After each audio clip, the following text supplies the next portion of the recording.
I am sitting on a hillside 4,400 feet above the town of Array. And 50 years ago, when I was 18, I hiked to this spot with a 50-pound backpack. I only had 40 this time. And it's better on the body that way. 4,400 feet is a long ways to go. And 6 of us went up there to celebrate, and I went to say thank you to the Lord. What happened on this spot is I was sitting there at about 5 p.m., and we were here just a couple weeks ago at 5 p.m.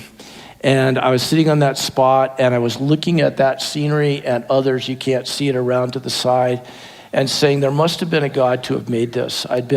Somebody had been trying to evangelize me for 2 years in high school, and I had my objections, the dinosaurs, 7-day creation, just all these intellectual objections. And of course, what breaks through that is an encounter and the love of God. And so I was looking at this. I said almost audibly, but it was just so loud in my head, there must have been a God to have made this. And as I said that, I heard wind. This is above tree line. This is at 12,250 feet.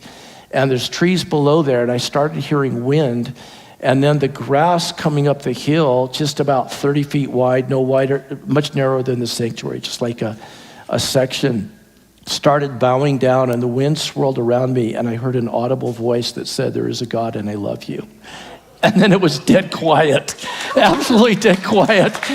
And I'm like, oh my gosh, So I am sitting on that same spot at the same time of day 50 years later, and I said thank you to the Lord for 50 years. So I just...